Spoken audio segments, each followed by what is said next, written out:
বিড়ালকে কৃমি হলে কৃমির ওষুধ খাওয়াতে হবে, এটা আমরা সবাই জানি। কিন্তু আপনি কি জানেন কোন কোন ক্ষেত্রে আমরা বিড়ালকে কৃমির ওষুধ খাওয়াবো না, বা কোন কোন ক্ষেত্রে কৃমির ওষুধ খাওয়ালে উল্টো সমস্যা হতে পারে?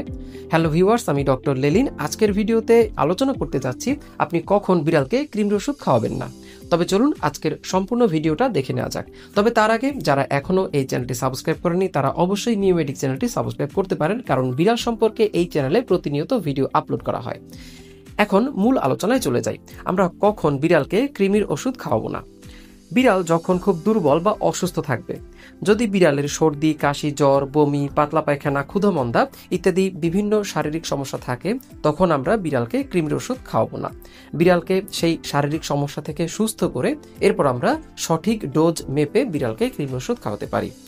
বিড়ালের ডিহাইড্রেশন বা পানি শূন্যতা থাকলে, শরীরে পানি কম থাকলে কৃমির ওষুধ কিডনি বা লিভারের উপরে চাপ পড়তে পারে।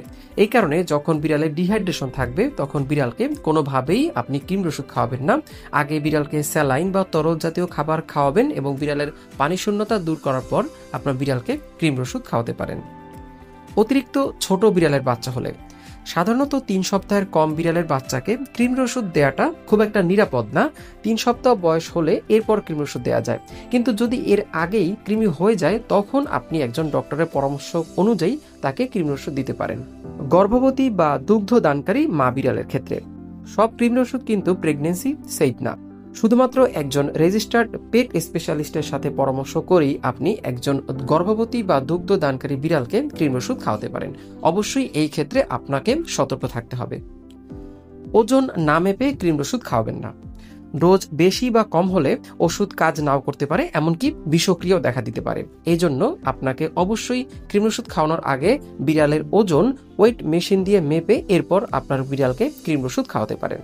চেষ্টা করবেন বিড়াল খাবার খাওয়ার 30 থেকে 60 মিনিট পর কৃমির ওষুধ খাওয়াতে, অর্থাৎ আপনি খাবার খাওয়ার কিছুক্ষণ পরে বিড়ালকে কৃমির ওষুধ খাওয়াবেন না, এতে করে বিড়ালের বমি বা অন্য কোনো শারীরিক সমস্যা হতে পারে। একাধিক ওষুধ একসাথে না খাওয়ানো, যদি বিড়ালের অন্য কোনো ওষুধ যেমন অ্যান্টিবায়োটিক, স্টেরয়েড, অ্যান্টিপাইরেটিক ইত্যাদি ওষুধ চলতে থাকে, সে অবস্থায় বিড়ালকে কৃমির ওষুধ না খাওয়ানোই ভালো। কারণ কৃমির ওষুধ খেলে বিড়ালের শরীরে একটু স্ট্রেস পড়ে, যেমন কারো কারো ক্ষেত্রে মুখ থেকে লালা বের হওয়া বা রুচি কমে যাওয়া, এই ধরনের শারীরিক সমস্যা হয়। তাই চেষ্টা করবেন আগে যে ওষুধগুলো বললাম, অর্থাৎ ওর যদি কোনো ওষুধ চলে সেই ওষুধগুলোর ডোজ শেষ হওয়ার পরে কৃমির ওষুধ খাওয়াতে পারেন। যদি কোনো পার্শ্ব প্রতিক্রিয়া দেখা দেয় তখন আপনি কি করবেন? বমি, ঘন ঘন পাতলা পায়খানা, অবসন্নতা, না খাওয়া বা পাতলা পায়খানা হলে এবং সাথে সাথে ডক্টরের সাথে পরামর্শ করবেন। প্রতি 3 মাস পর পর নিয়মিত আপনার বিড়ালকে ডিওর্মিং করাবেন। ওষুধ খাওয়ানোর আগে বা পরে বিড়ালের আচরণ ভালোভাবে লক্ষ্য করবেন। একই দিনে ভ্যাকসিন এবং কৃমির ওষুধ দিবেন না। অথবা আপনার বিড়ালের যদি কোনো অপারেশন হয় তার কিছুদিন পর, অর্থাৎ এই অপারেশনের স্ট্রেস কমে যাওয়ার পরে এরপর কৃমির ওষুধ দিবেন।